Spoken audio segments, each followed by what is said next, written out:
What an absolutely spectacular day. What can be said about a Thanksgiving? Welcome aboard. Special 2-hour program. Please hit the like button. Unbelievable day. I hope everyone had a sensational Thanksgiving. I hope everyone did, man. I mean, football, family, and friends. I don't think you can get any better than that, especially here on a Football Friday. We had to do something special. Big Sills is not going to leave you hanging. By the way, do me a favor. First 15 minutes, hit that like button.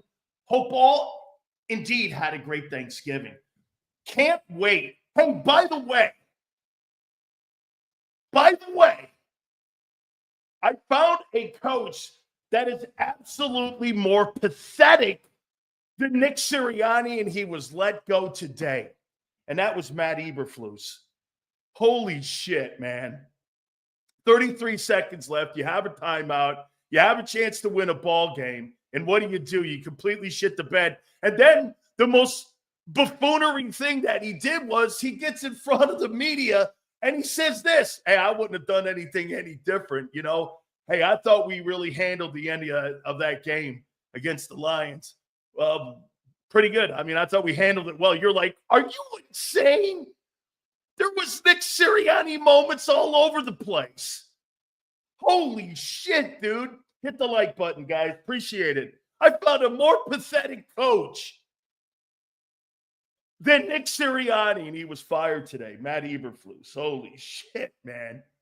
Unbelievable. Hey, by the way, we're going to give you our prediction on what happens on Sunday against the Ravens. We'll talk week 13.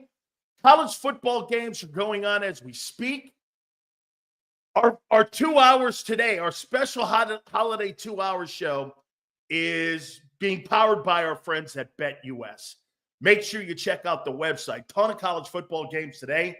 Some big-time college football games tomorrow. You got USC Notre Dame. You got the Iron Bowl, Alabama, Auburn, and of course you have Ohio State, Michigan. Truly one of the last great rivalries, and those rivalries have not been touched because of television. Most of the great rivalries in college football, especially on Turkey Week, like Nebraska, Oklahoma, Texas A&M, all those rivalries have been destroyed because of television.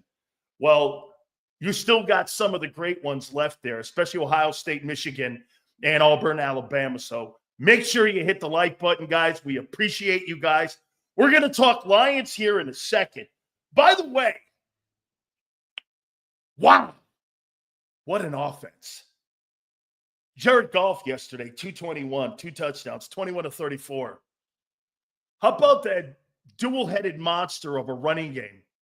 Almost 200 yards rushing, 21 of 88. Montgomery and Gibbs goes for 9 for 87.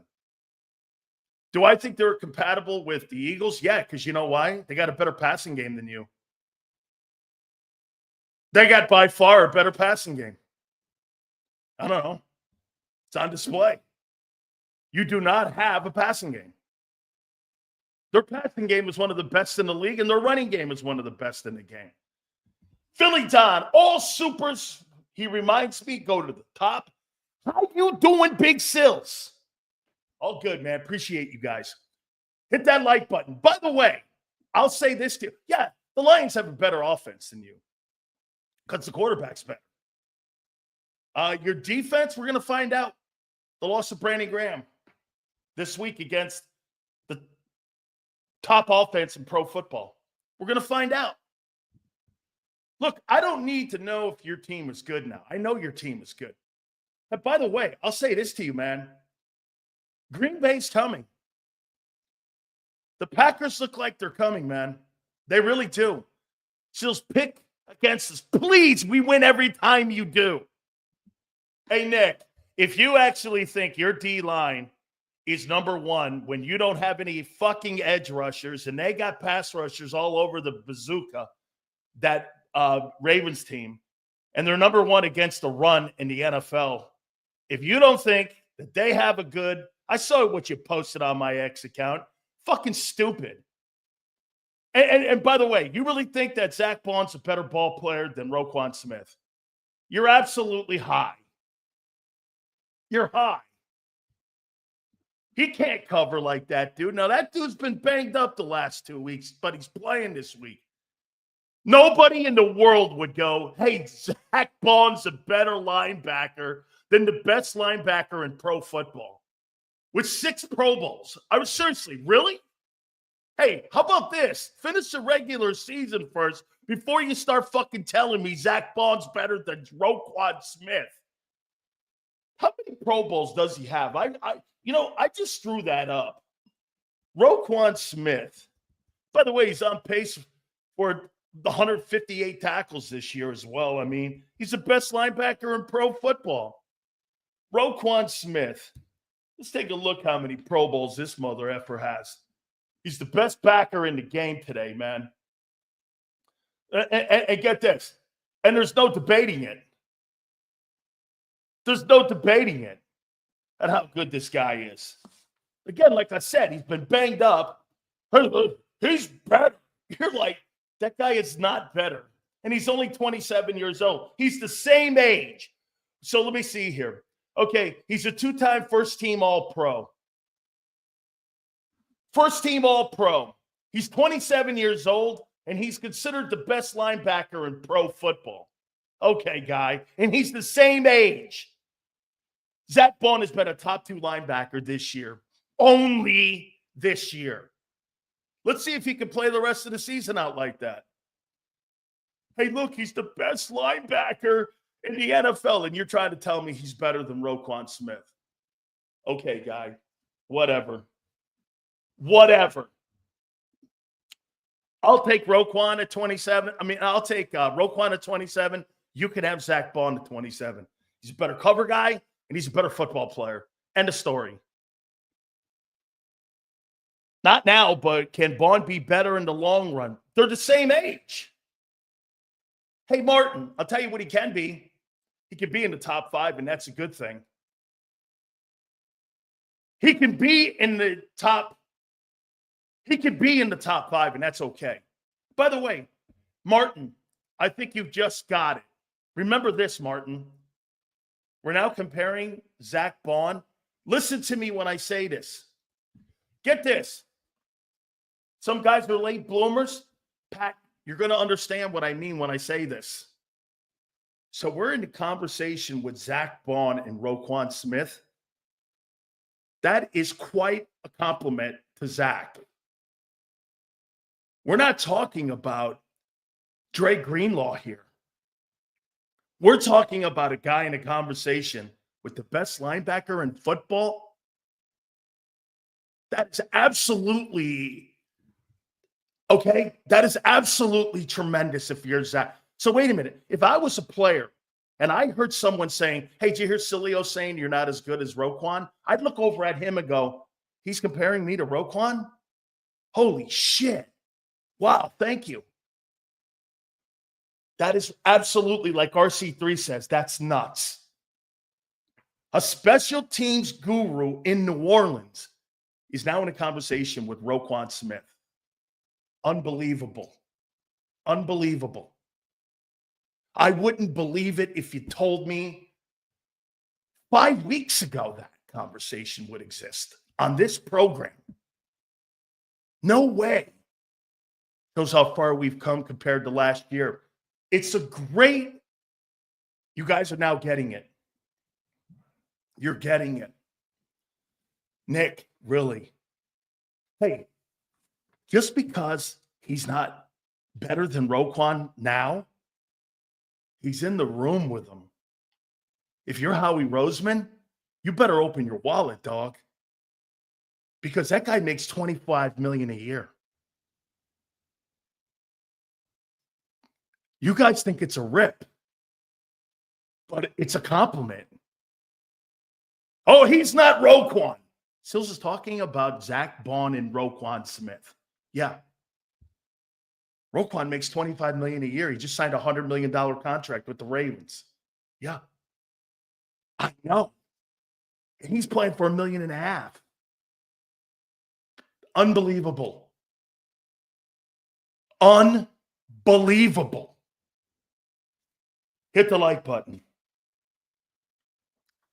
Unbelievable. I mean,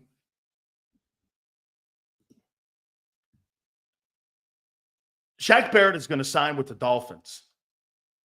He's not going to sign with the Eagles. He's going to sign with the Dolphins.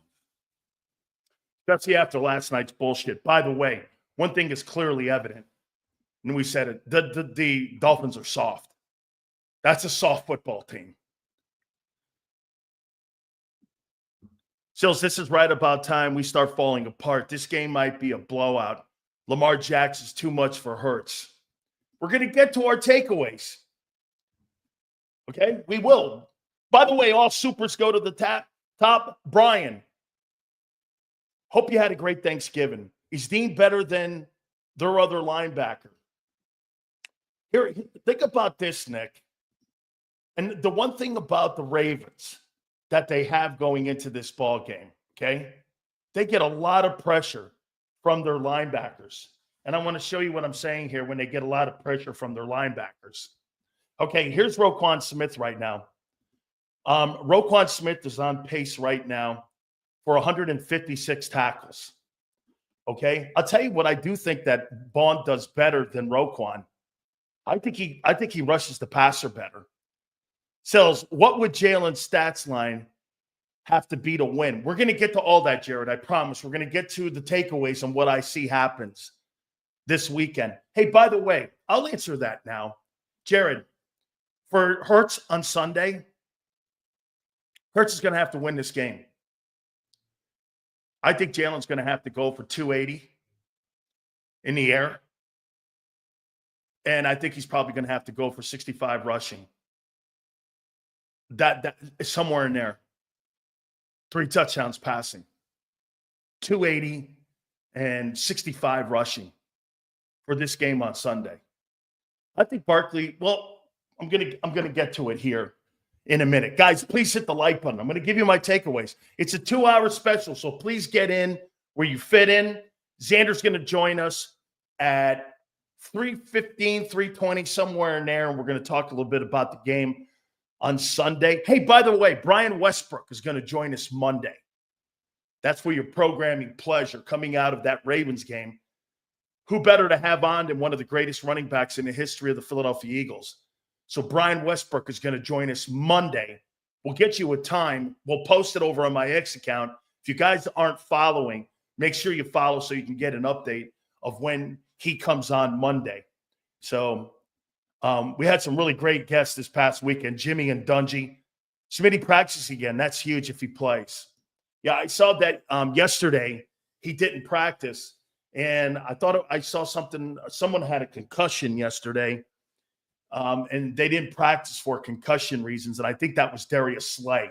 So we'll find out a little bit more about that as well. I think this is going to be a great football game on Sunday. So I think Jalen's going to have to be somewhere in the 283 touchdown, 65 rushing to win this football game on Sunday. We're going to get to the takeaways here in a minute, but somebody asked the question about the linebackers that Baltimore has. I want to show you something here.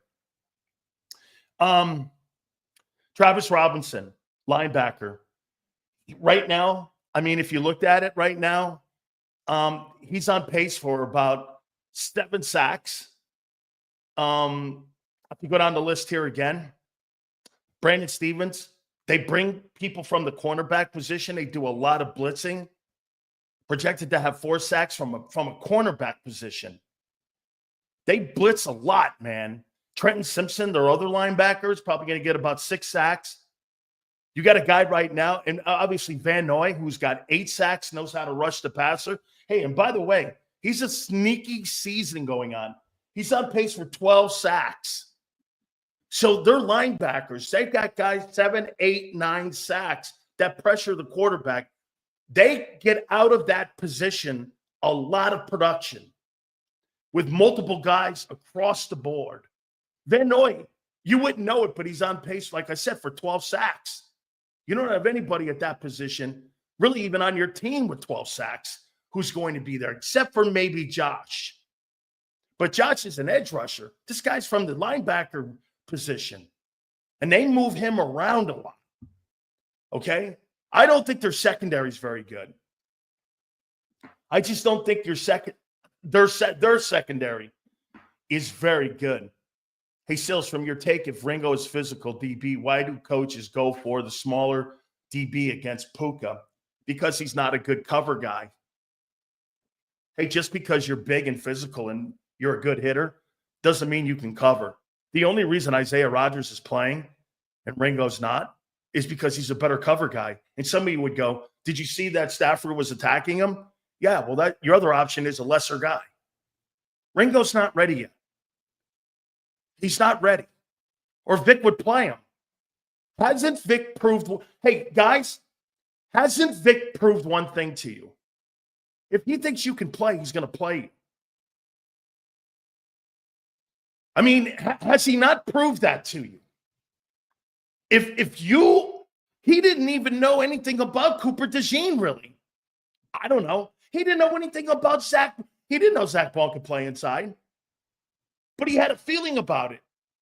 And, hey, if he thinks you can contribute, Keely Ringo would be playing. Okay? He'd be playing, but he's not. What does that tell? It's all you need to know. That is all you need to know right now. Vic is as honest as a defensive coordinator as I've ever seen. Okay? He's as honest as it gets. All right.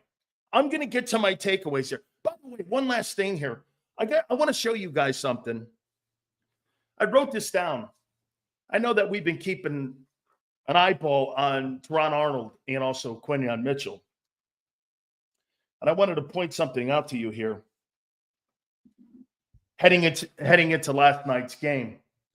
So Teron Arnold on that Detroit Lions defense is right now projected to have 55 tackles and 44 solo tackles. And Q is on pace for 56 tackles and 43 solos. They're pretty much having the same year. And one guy's team's 11-1, and the other guy's team heading into this weekend's 9-2. They're both having good years. Okay? And by the way, for a rookie to start every single game this year so far, pretty good. They're both starting. They're rookies. Get this. Abe goes like this. Arnold is not that good. How in the fuck does a rookie start on an 11-win team?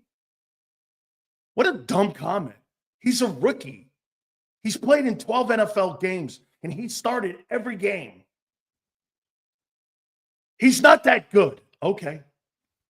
Well, how many rookies do you have starting? 2? How many teams around the league have rookies starting? That's a stupid comment. Ramsey and the Dolphins crying about Vic is backfiring. It's totally backfiring on them. Arnold gets more PI calls because his team gets the benefit of the doubt more, it seems. Anyone who thinks the Eagles will beat the Ravens are foolish. These dudes making wish sandwiches at this point. Hurts will ruin your holiday. Mozzie playing better. He deserves credit. Hey, 304 wants me to do this. Mozzie Smith, instead of being the turd he is playing not like a turd. He's playing like a 5th rounder. Okay, sure. He's playing better than the first round. He's playing better than me projecting him as a 5th rounder, if you want to say that. Okay, sure. I still think he's got a long way to go. He's playing a lot better over the last 3 weeks. Okay, I guess so. But again, he's not lived up to anything remotely close to what people thought he was going to bring in. Jerry Jones was comparing him to Reggie White. Okay, so 304. How about this again? Here we go with Cowboy Guy. They beat a shitty Giants team, and here we are. Watch this. And you hear Micah Parsons or Missing Parsons going like this. By the way, he was good yesterday. Michael, hey, you hear Cowboy Guy. Hey, we're 5-7. We have a shot. You're like, no, you don't. Have a shot at what? Making the postseason and going home? With Cooper Rush? Good grief. Really. The Dallas Cowboys and their fans are rooting to make the playoffs so they can get blown out in them. Dude, I'd rather get the draft pick and have a high draft pick in April than pretend to be somewhat decent and have a shitty in the middle of the road 15 or 18 pick? Wouldn't you rather have a high pick in each round to help get your football team better? Or would you really just rather just hang around 9-8 and be in that conversation where you're 9-8 and you're going nowhere? I mean, dude, I'd rather, if I'm going to be in the NFL and I got a football team, I'd rather be really great or really awful. I don't want to be hanging around the toilet bowl. That's not what I'm looking for. No, hey, look, we have zero chance just evaluating young talent. Okay, well, if you're looking at it like that, you're looking at the future. That's a good way to look at it. It is. By the way, I think Mike McCarthy's doing a pretty good job of coaching right now. I really do. I think he's done a pretty good job of coaching. Hey, I'm going to do this. I'm going to give you my prediction, and then I'm going to give you my takeaways. And then I'm going to give you advantages and disadvantages heading into this game Sunday, Eagles and Ravens. Just for shits and giggles here. Do me a favor, guys. Hit the like button. Also, do not forget our great friends at BetUS. Hey, ton of college football games going on right now. And on Saturday, don't forget Sunday too. And if you're looking to team up with a great betting house, this is absolutely our partners. And we invite you to team up during this time. The YouTube 150, you get an opportunity with a sign-up bonus all the way up to $2K. Your second and third or 125%. All the way up to $2K, 200% in crypto. All you do is go to betus.com.pa. That's betus.com.pa. Fastest payouts in the business, 24/7 personalized service, 365 days of the year. Make sure you do that again. Go to BetUS, man. betus.com.pa. That's betus.com.pa. All right. I'm going to give you my takeaways here. Then I'm going to give you advantage, disadvantage. Guys, hit the like button. Give me an idea where we are also in the like total. Like to do this. We're doing a 2-hour special this day here. Brian Westbrook will join us on Monday. Okay, so we're only going 2 because of the holidays, but I couldn't leave you hanging on a Friday. And don't forget our pre- and post-game show on Sunday, the legendary pre- and post-game show. You know what I love about our pre- and post-game? Everyone's trying to copy it. Okay? Everyone's trying to replicate it, but it's never duplicated. That's why that thing is one of the best going around. So make sure you check us on Sunday. 84th, thank you, guys. So make sure you hit that like button, guys. I want to get it up to at least 200, 300 by the time we get out of here. We got 2 hours. I want to see if we can break a record here. Get up to 250, 300 likes. All right. This is not going to be your Ed Reed's defense that you're going to see with this Ravens team on Sunday. If you're looking for the Ravens to look like Ed Reed's defense, when you have Terrell Suggs coming off the corner and you got people and meat eaters up the middle like Sam Adams and Saragusa, you don't have them dudes. Ray Lewis in the middle, that's not that defense. Okay? That's not that defense. I mean, it's kind of halfway built now. Here's the thing about the Ravens you always have to understand, though. They're always going to be well coached. Schematically, they're going to be sound. They have good personnel, but they don't have the exceptional personnel that they used to have in the secondary, like a Rod Woodson or dudes that played in the secondary in years past. That's just not the same defense. It's not the aggressive style. And all the great coordinators like Marvin Lewis and Rex and all them guys that were on that side of the ball, that's just not the same group. And here's the problem that I have. The Ravens' pass defense is 31st. Now, here's what offsets that. The Eagles' pass offense is 26th. So is it an advantage? You guys are going to sit here and say, well, the Ravens aren't good in pass coverage. Well, the Eagles aren't good as a passing team. So it's a flip of the coin. Where's the advantage? How do you have an advantage when you're not passing the ball well. Where's your advantage? Your advantage is obviously in personnel. AJ, is Devontae playing? I'll tell you one thing they've done. Okay, one thing that they have done when Devontae Smith has become kind of like another dude, because you know who's picked up when he's not out there? Saquon. They go to Saquon. The rest of the guys on that team are really non-factors. The other wide receivers on your football team are just non-factors. I didn't even know Devontae was missing last week. For a $25 million wide receiver, not to notice him. Dude, usually when you're a high premium player, you notice when a guy's missing. I didn't notice him because Barkley was so electric, being the dual threat player he is. He was a non-factor. His name, the more he misses and the less that they have him in the game plan, it's being evident now. Barkley in those screens and in the short passing game, it's becoming a thing for them. You could see it in a trend here. But once again, that's the first time I noticed that I said this to myself. I didn't miss Devontae at all.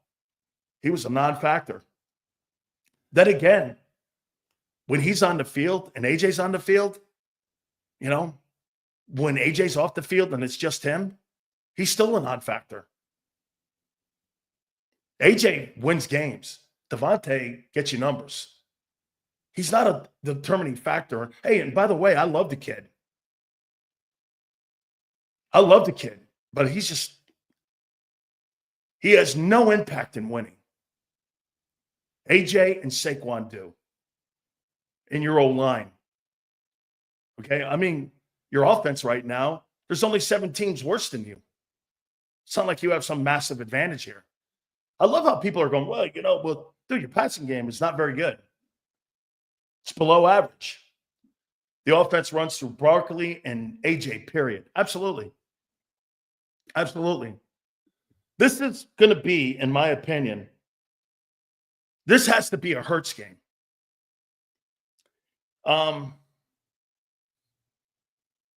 You're going to see 2 explosive and dominant run attacks. Baltimore and Philly are the 2 best at it. The 2 best at it. You get electric players, including Hurts, that can run.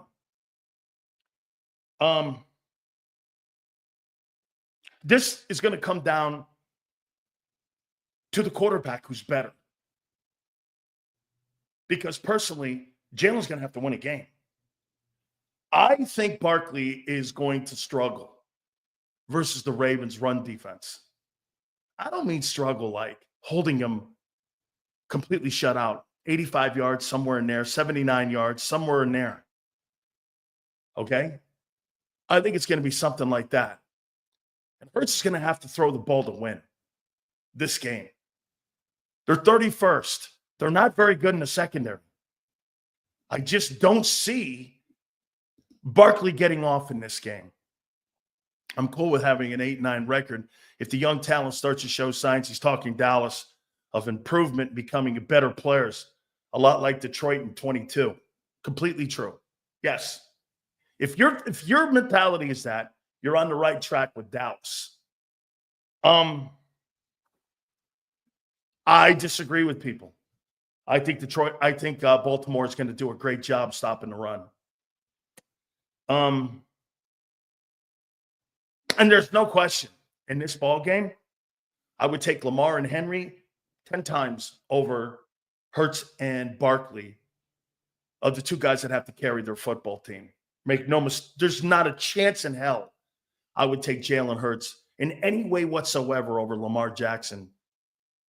Not a chance. It's not remotely close. And when it comes to Henry and Barkley, I would say Barkley's a more complete player in being able to catch the football. But he's not a better runner than Henry. What Barkley's doing right now is career. What Henry's doing right now, he's right there with him. He's done this his entire career. He's as advertised. Hey, and by the way, like Vic said, sorry, guys, that guy's not diminishing his talents. He's not diminishing his talents.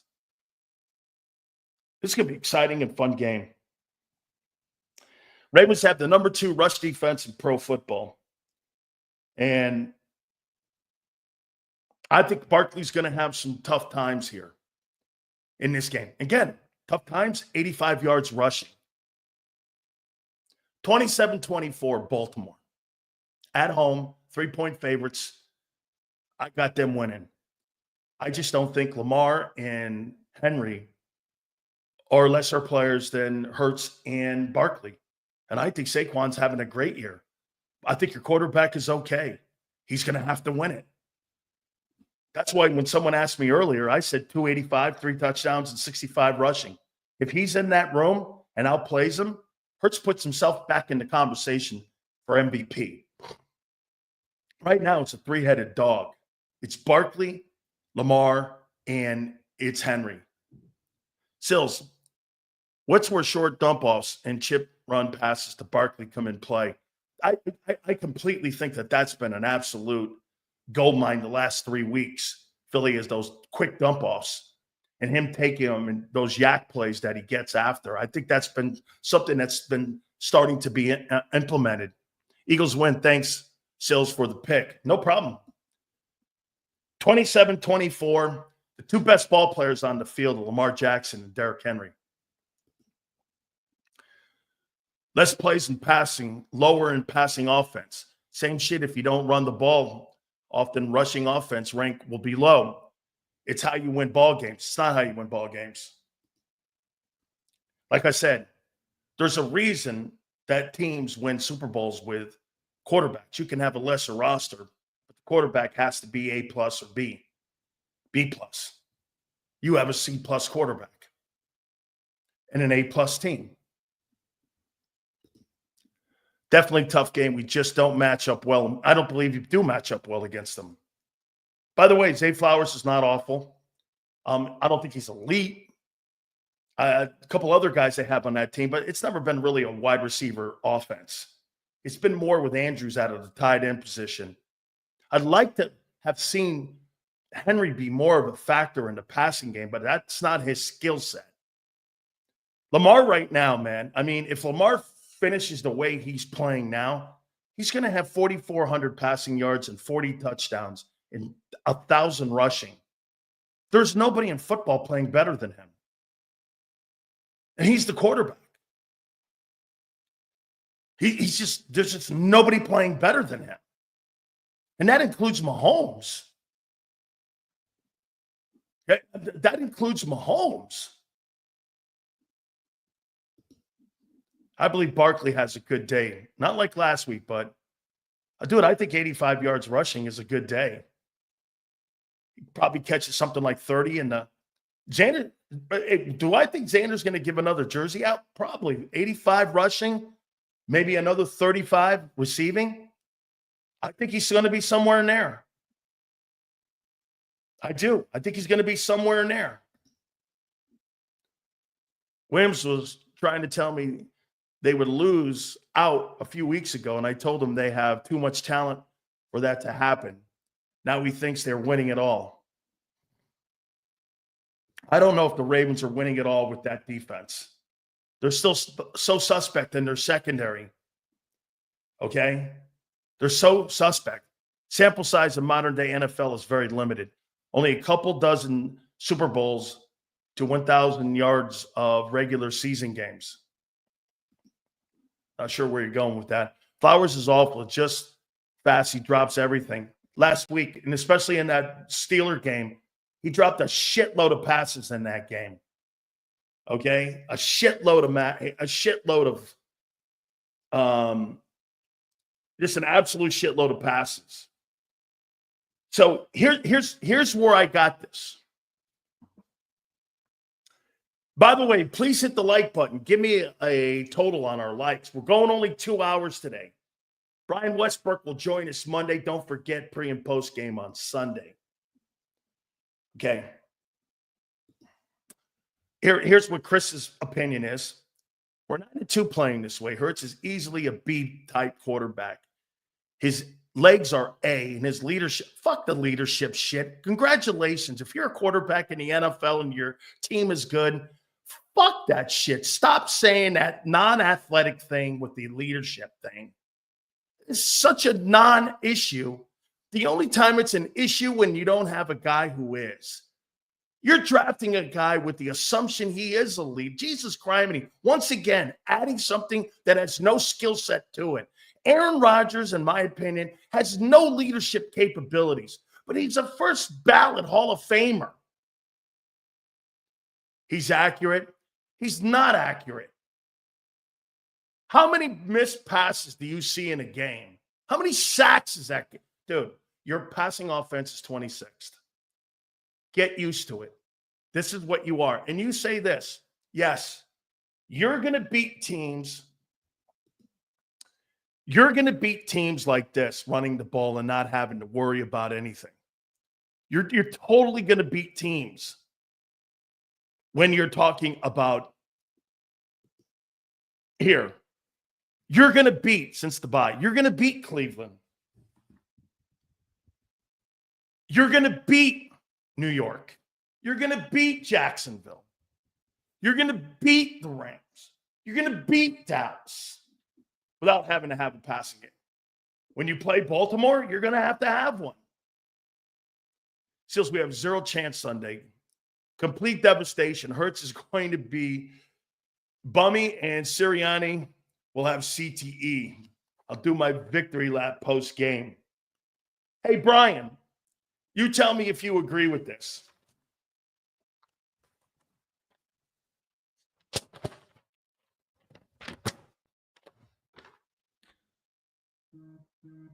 Advantages and disadvantages heading into this game on Sunday. Thanks for the super chat. A-Rod showed bad leadership this year. Record.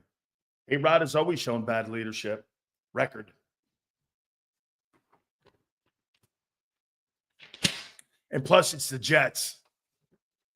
Dude, I'm not sure Patrick Mahomes can go in there and win. It's the Jets. Rodgers isn't a team player. All he cares about is his stats and his passing game. Well, he does have a Super Bowl MVP on his resume. He does have a Super Bowl win, and he is the greatest thrower of the football, maybe of all time. 4-to-1 touchdown interception ratio.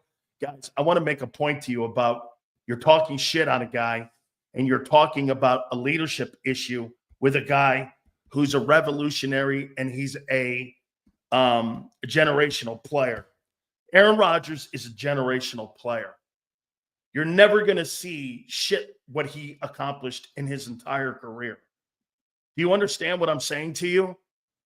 Aaron Rodgers has done things you'll never see ever in your life from a quarterback who throws the ball a shitload of times. It's insane what he accomplished. Here, Aaron Rodgers touchdown to interception numbers. 2010, 45-6, 39-6, 39-4, 31-5, 40 touchdowns to 6, 25 touchdowns to 1, 26-3. He threw 50 touchdowns one year and had 4 picks, 37-4. Dude, he did things at the quarterback position you'll never see again. He threw 50 touchdowns one year and had 4 picks. I mean, Jalen Hurts won't throw 50 touchdowns in 2 years combined. And he throws the ball 600 times a year. Hey, well, Pat goes like this. He's not elite, and he's not elite anymore. Well, he is 42. I get it. I'm not saying he is. He's 42 years old.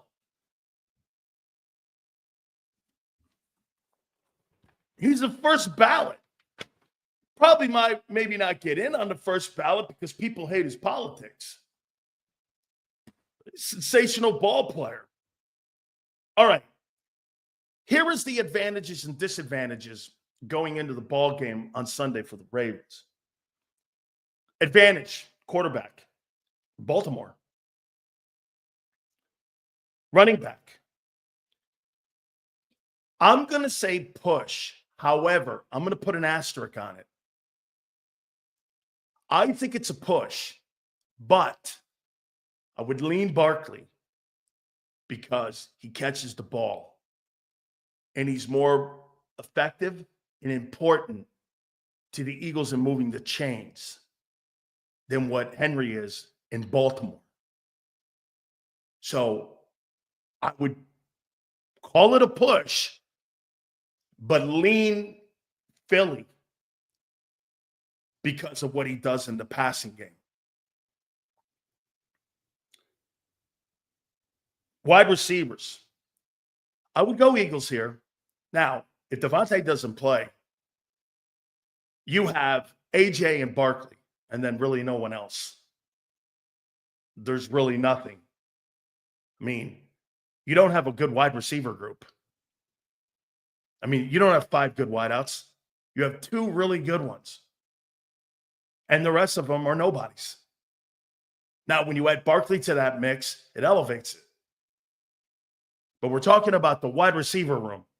That's funny. When I was talking to Xander at the beginning of the year, I told him, do you think you have a good wide receiver room? He goes, it's an excellent wide receiver room. And I go, no, it's not.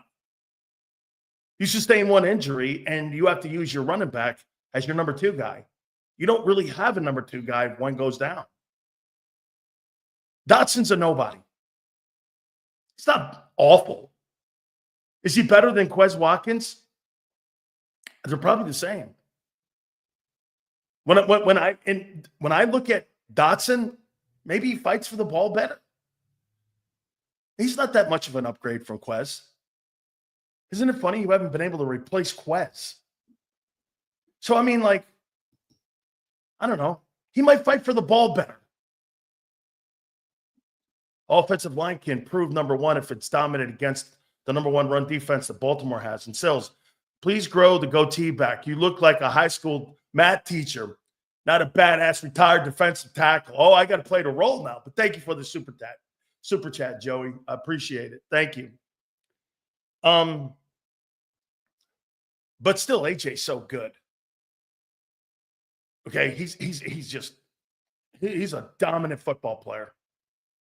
Hey, right here, like Peter says, Quez who? I know. Dotson who? Dotson who? 3rd rounder for that? Seriously. The Chiefs got DeAndre Hopkins for like a 4th or 5th rounder. He's 10 times the player that guy is. You give a 3rd rounder up for a guy who stinks. Just, I don't know. O-line, Eagles. However, the Ravens have the 3rd best O-line according to Pro Football Focus. So it's not that big of a gap. But I would still go because when they get running and they get rolling, it's like a freight train. They are performing better in the run game than they have in the last 3 years, even including the Super Bowl 2022 team. They're better than they were in 22. Okay? I mean, they are. I mean, they're absolutely better. But the Ravens are exceptional themselves. I got the Ravens D-line interior-wise as being better. Jalen Carter's the better player. But you don't have the better group than them. I'm sorry, but Jalen Carter is a superstar like we predicted. By the way, we predicted it on draft day that he would be what you're looking at. Okay? I was disappointed a little bit by the way it finished, but that had more to do with Patricia. But everything I said about the kid on draft day is coming to fruition. Jordan Davis, on the other hand, I mean, he's just not lived up to anything. He's a solid player. He's not great in any aspects whatsoever. Okay? He's just not. Okay, I mean, Carter and Milton. Milton doesn't play inside, dickhead. I mean, yeah. So I would definitely the interior. And by the way, your edge rushers are going to be Nolan Smith and who? Josh Sweat. Okay, I'm running at Nolan Smith. As soon as I see that little dude out there on Sunday, I'm running Derrick Henry right at him because I don't believe he can. There's not a chance in hell he's tackling Derrick Henry. But O-line, I will clearly go Eagles. D-line, I'm going Ravens. Linebackers. Roquan Smith is a phenomenal player. Van Noy is a good player. Dean and Zach Bond versus Van Noy and Roquan.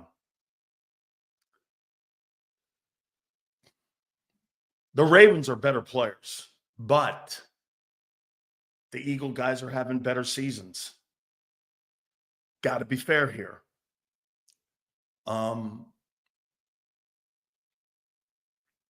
This is going to be a great matchup.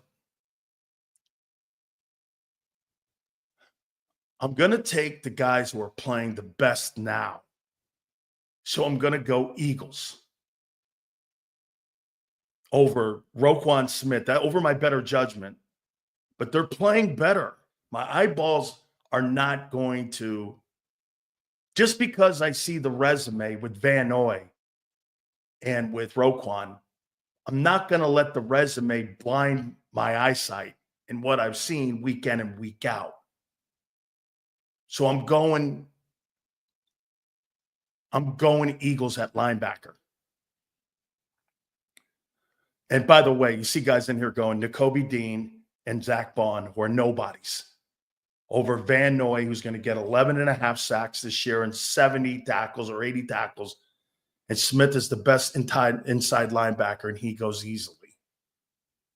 You'll be very thankful if you ever have a career like Roquan Smith and you play linebacker in this league.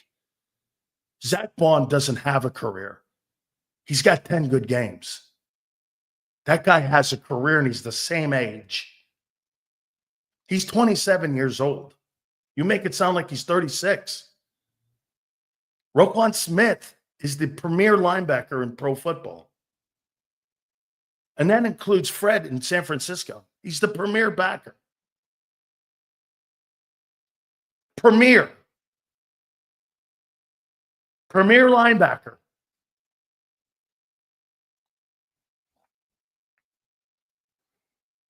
DBs. Man, I think the safeties are pretty good. Van Noy not going to play. He's not on the injured reserve. I didn't see the injured list for him. I didn't see him on the injured list yesterday. Let's see if Nick's truthful or if he's lying. I didn't see that name yesterday on the injured list for the Ravens.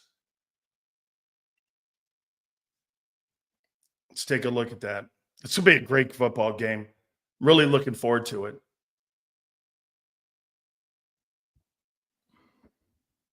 Injured list. Did not practice. Hamstring. Okay. Here. This was yesterday's. Hamstring. Doesn't say he's it doesn't say he's not playing. It says he did not practice. Now he may not. You're assuming he's not playing. So until that comes out, and that's Thursday. So we'll see what happens Saturday or today. So quite frankly, Nick, he's not going to play. It's not a factual comment. And by the way, really, he'll have 12 sacks. What linebacker do you have that's going to have 12 this year? Your DBs, I like their safeties, Baltimore. But and Slay, Might not play for concussion reasons. Q's having a good season. They're the worst pass defense in pro football. So you got to go Eagles here. And in coaching, I mean, John Harbaugh's got a Super Bowl win. Todd Monken has a 2-time MVP, soon to be 3-time potentially MVP. Wishbone will choke this game. Well, he has to win it. This will be on him. This game will come down to him. And like I said about Baltimore, here's the kind of people you're playing against with Baltimore as you head into this game. Pretty impressive stuff here. Pretty impressive. Baltimore, Lamar Jackson, 4,400 yards, 39 touchdowns, 2 picks is what he's trending to. He's insane. 4 picks, 118 quarterback rating. Derrick Henry, 1,900 yards rushing, 18 touchdowns, 6 yards a clip. By the way, he's going to be a 2,000 all-purpose rusher this year as well. Even with the 200 yards receiving, he's going to go over 2,000 all-purpose yards. Here's something else that makes Lamar even more insane on how good he is. Lamar right now is trending to have 950 yards rushing. So on top of the fact that he's averaging right now and trending towards 4,400 passing yards and 40 touchdowns, he might get 1,000 rushing. I mean, you will never see a football player, and that might even mean Josh Allen, do shit like that in your life. 40 rushed, 40 throwing touchdowns. He's already led the NFL in passing TDs 1 year. Then he'll turn around and potentially throw for 40 touchdowns. Do you understand? He'll throw more touchdowns than Hurts will passing, 2-1. It's not even a conversation. This guy's going to have over 5,400 total yards and potentially 56 touchdowns. And then what I'm saying to you is, then you add in another guy with $2,000 in the backfield and another 20 touchdowns. It's fucking unbelievable what Baltimore's doing offensively. Hurts elite, no holes defense. Go Birds, go Xander. Have a great weekend, Sills. You too, brother. Thanks for the super chat. Sills, our O-line can prove it's number one if it's dominant against Baltimore's number one rush defense. And Sills, please grow the goatee back. You look like a high school teacher. I got it. You already did this, but thank you again. I appreciate it. Okay? Sills, you're the man. Thank you so much, Slip. I'm really pumped for this game. I think this game, Slip, is going to be the game of the year. In my opinion, the key for this game will be defense. Ravens D ain't the best against opposing wide receivers. If Smitty plays, it could be another good one. It's Slip. If he plays, there's no question that tilts even more on the Eagles side. And they're terrible back there. But the Eagles, I mean, dude, you tell me this. Well, Baltimore's 31st. We're your only 5 positions on the offensive side where you're 26th in offense. I mean, I'm not sure that's a huge advantage to you. I mean, are you really going to throw the ball 37 times? Hey, let me ask you this, guys. Let's do this. And when Xander comes on, we'll ask him this question. Are you going to get away from running the ball 42 times in this game? Are you? Because if you throw the ball 42 times, you'll lose big. Because that's not who you are. You're established your identity already. Your identity is running the ball. You haven't won a game this year doing that. What makes you think you can now? That's an assumption. I'm going by what you've done. Let's go back and take a look at how Jalen's played this year. And we'll look at the trends of the Eagles. Again, these aren't stats, my friends. These are trends on what they've done. Okay? These are trends. Let's take a look at this. So,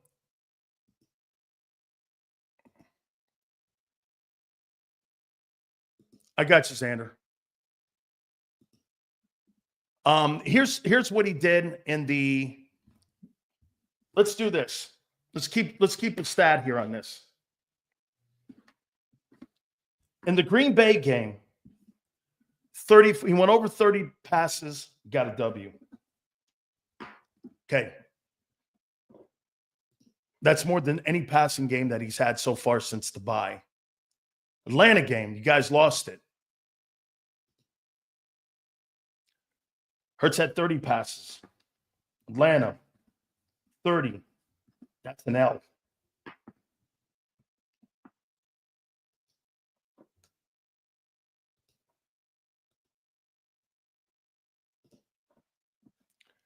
New Orleans, you win it 15-12.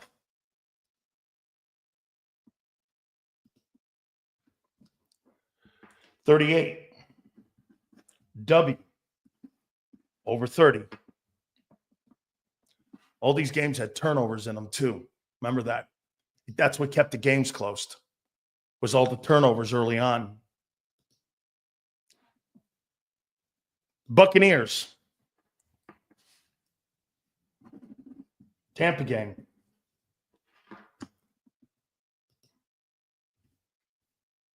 $30. L. So 2 of the 4 games that he went over 30 attempts, you were 2-2.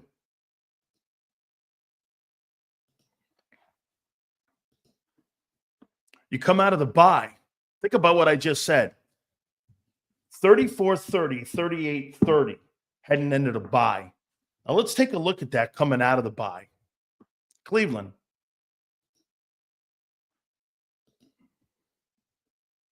$25.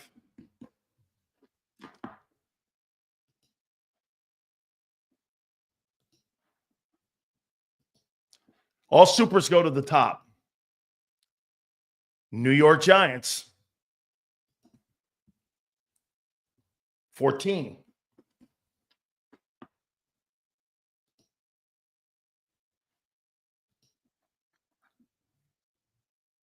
Cincinnati.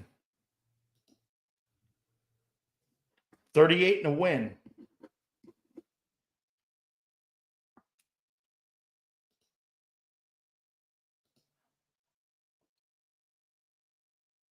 Jacksonville.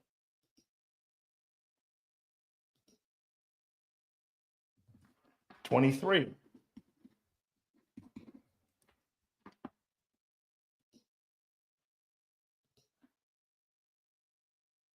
Dallas.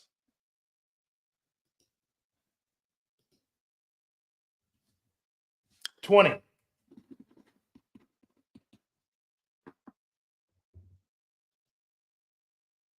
I'm going to make the point here in a second to you.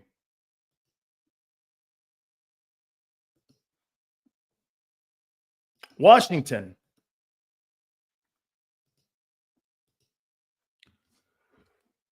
25.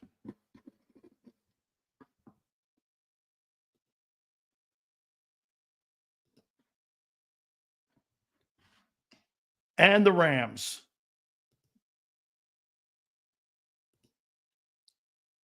22. So, in the first 4 games of the season, Jalen Hurts threw the ball 35, 31, 38, 30, and you were 2-2. After the bye, Hurts has had 1 game with over 30 passing attempts. The rest of them have been 25, 14, 22, 20, 24, and 21. My point is this. If he throws the ball actually, too, if you think about it, this year, throwing the ball 30 or more times, the Eagles are 1, 2, 3, 4. They are 3-2. Yeah, you're 3-2, throwing the football more than 30 times. It's not a remedy for you to win. And I think he's going to have to throw the ball a lot in this game. So he's proven a trend that if he throws for the ball, your chances of losing are higher. You're only 3-2 this year. In games you threw for more than 30, they were the Green Bay, Atlanta, New Orleans, Tampa Bay, and I believe the Cincinnati game. 1, 2, 3, 4. Yeah. You're 3-2. Got to run the ball. That's your identity. That's what you've now created. So if he gets in this ball game and they can't get the running game going and it goes back and forth here, Hurts is going to have to make a play to win. This is what he's done. By the way, this is who he is and what their offensive identity is. You're now 10 games in. You're now okay. You're 10 games in. This is what you are now. Okay, you're not going to be somebody different come Sunday, and all of a sudden just go, well, we're going to turn it on and we're going to throw the ball. You got 11 games in now. This is what you are.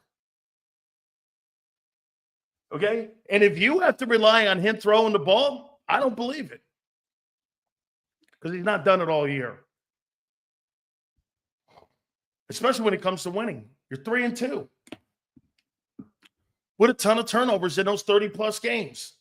Every one of those games that he had 30 attempts, he had turnovers. I think every one but one. Multiple sacks. Wonder if the better trend to look at is how many times Jalen runs the ball after the bye. Jalen ran more often. That's a great take, and you're correct. He definitely picked it up more. And he's been more effective doing that. Dude, I told you this one more time. When Jalen Hurts, okay, there's no doubt when he runs the ball, he's electric. Okay? How many times did Jared Goff throw the ball? His average throwing attempts a game. The best team in the NFL, stop the BS. Actually, he's never lost to Patrick Mahomes in his career, and he's thrown for over 4,500 yards, and he's 11-1 right now, and they've got two running backs that are going to get 1,400 yards. Stop the fucking stupidity. That's what I'll say to you. We're undefeated with Hurts and Smitty both playing. Okay? Hey, Sills, what do you think? Eagles, Ravens, Super Bowl. Guys, hit the like button for the show. Thank you very much, Richard. I appreciate it. YouTube, wrong. We lean on Barkley way too much. Throwing for an average of 180 yards ain't winning freaking football games. Barkley's going down. Hey, 215, I'm not hoping for any of that. I want that guy to get. Hey, by the way, 215, there's a part of me that wants Barkley to have the greatest football season. Hey, so you guys know, there's a part of me that wants Saquon Barkley to have the greatest season in football history so that the Giants can finally fire those two idiots. There's no doubt. I pray that Barkley goes for 2105 and he breaks Dickerson's record. And you can look at John Maher and go, so you gave the MVP of the league away for nothing. Dude, it's one thing to give Barkley away, and Barkley had 1,500 yards, and the Eagles win 12, 13 games. It's another thing if the guy wins the MVP and breaks the rushing record that's been held since 84. That would be unbelievable. In today's NFL, where you have so much turnover and there's a salary cap, when that record was broken, the salary cap era didn't exist. Do you know how hard it was to run the ball back then? You know how hard it was? Everybody came back every year. And now you know how hard it is to run the ball? Not every old lineman comes back.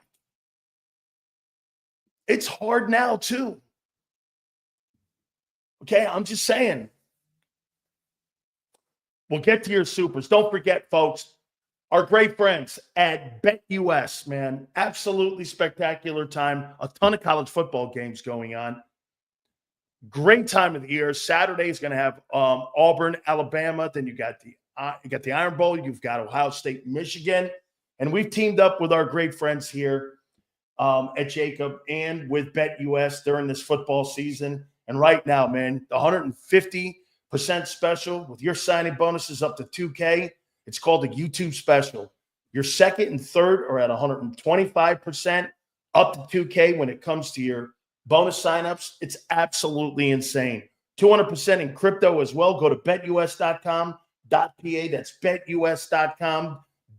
Fastest payouts in the business. 24/7 personalized service, 365 days of the year. Live wagering on all major games. Do me a favor. Go to betus.com.pa. That's betus.com.pa. And make sure you bet during this football time. This is a great time heading up all the way through to the holidays, too. At about, I'd say around 3:15, we'll bring on Xander with us, and we'll ride it home. We're doing a 2-hour special today. We didn't want to leave you hanging here as we go into the weekend here, too. Earlier this season, you said the only way the Eagles can win is if Hurts rushes more. Yeah, and that's exactly what he's doing. He's rushing more right now, and that's the only way the Eagles are going to win because they're not going to win because of his passing game. Yeah, I didn't say win the Super Bowl. I said win, and that's what they're doing.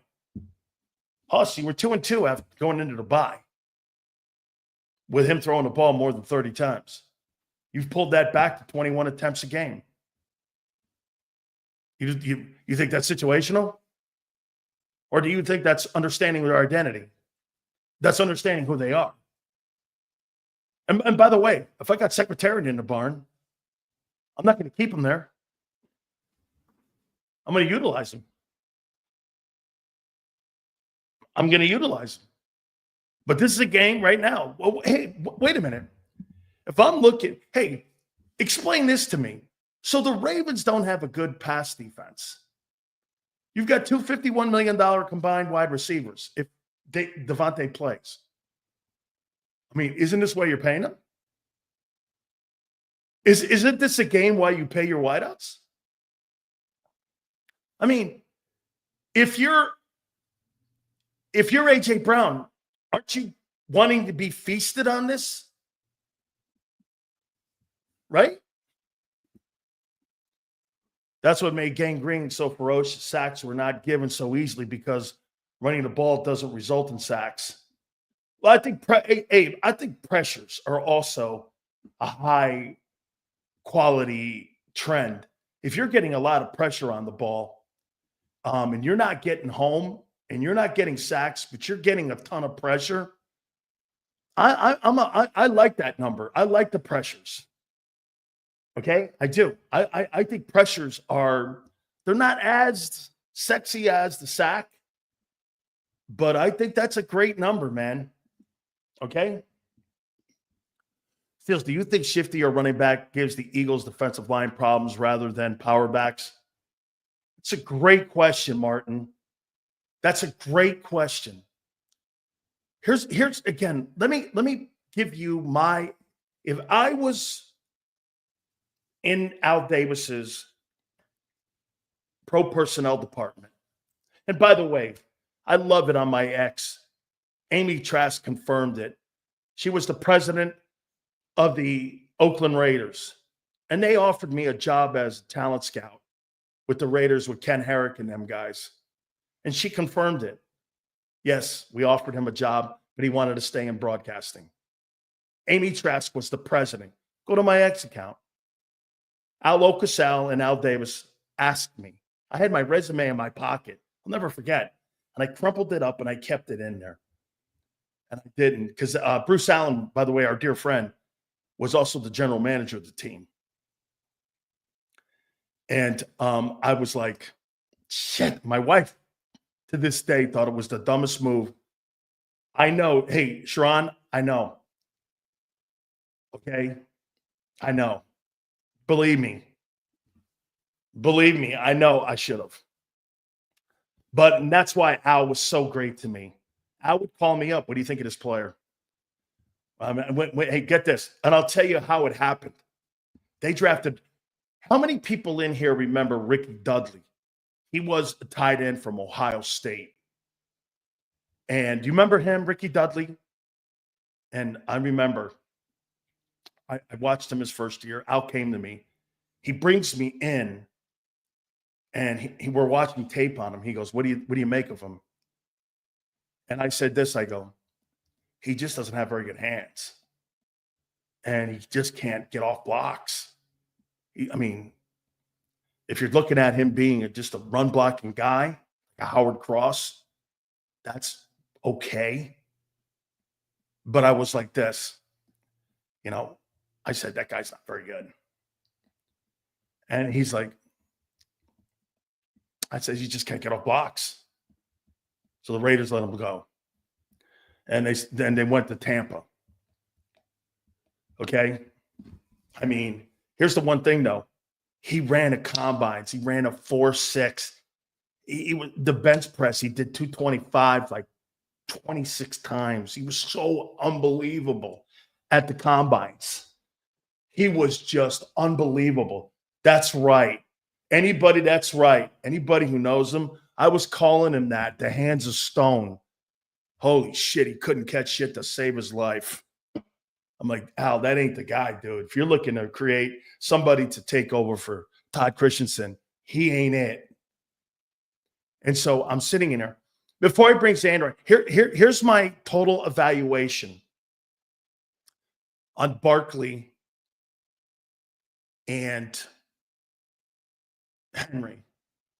This is before I bring Xander. Here. I think Barkley's more elusive in traffic. He's more elusive in traffic. He's a better pass catcher. Henry's just so fucking durable and dominant, though, man.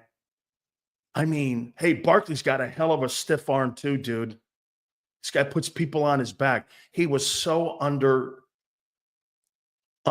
in New York. It's a criminal crime. I'm watching how somebody – think about Barkley and how many players have played on shitty teams that had the kind of talent you thought they had in college, and they went to the wrong team. Barkley went to the wrong team. He went to the wrong place with wrong management.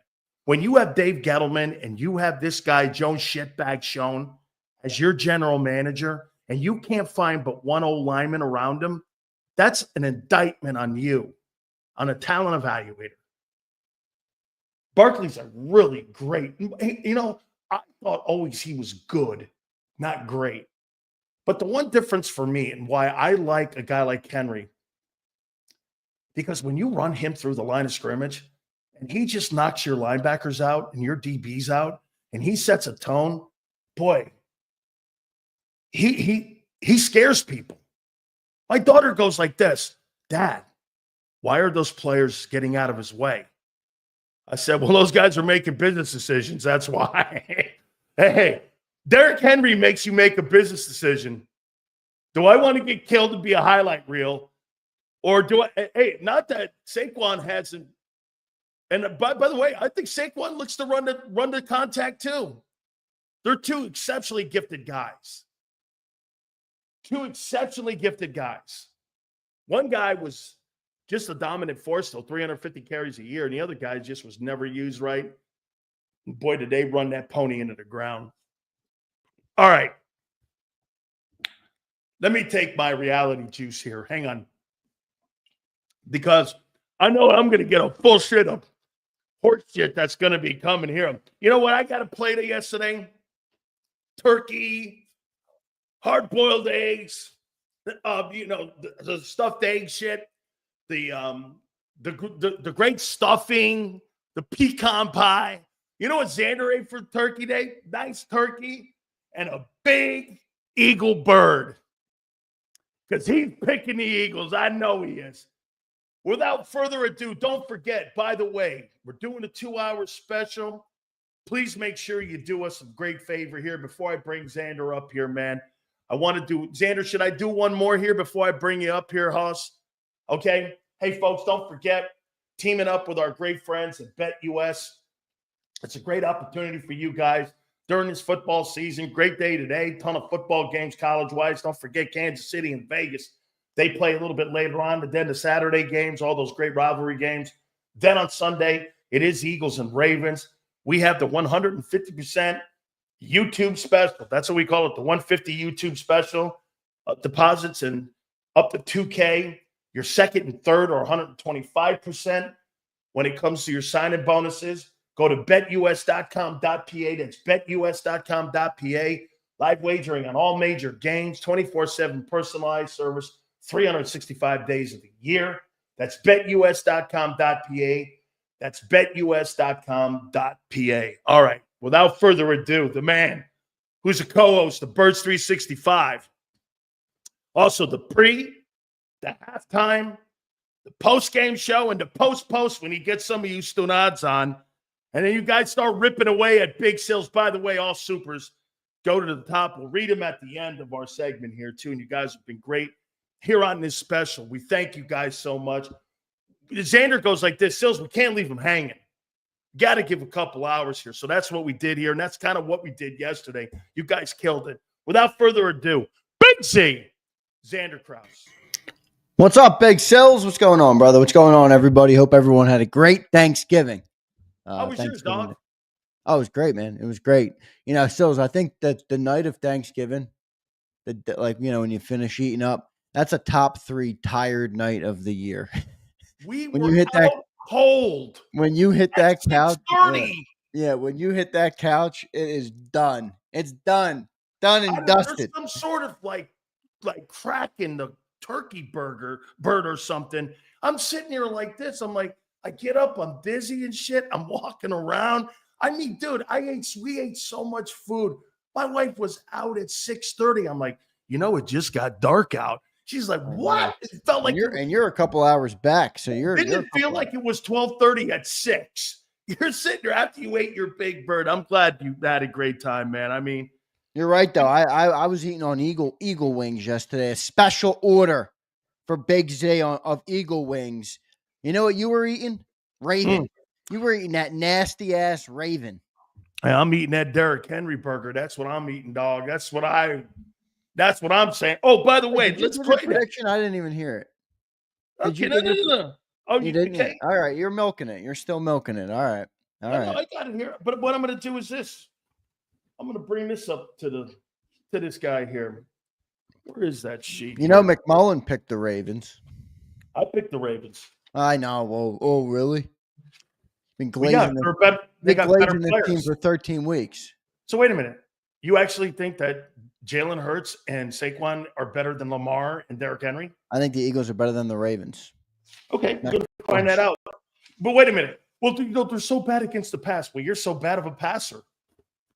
Here, let's do this. And you're under the assumption that just because they're ranked number 2 in running defense, that they're going to slow down Saquon and that offensive line. You're under the impression they're going to run them over. I'm under the impression that's going to be a factor in the game. Absolutely. Okay. Yes. Yeah. Right. You're sitting here with a fantasy of it being, well, they're not going to stop them. And I'm sitting here going, well, they've stopped everyone, and you guys have run through everyone. Okay. Do you know what's going to come down to then?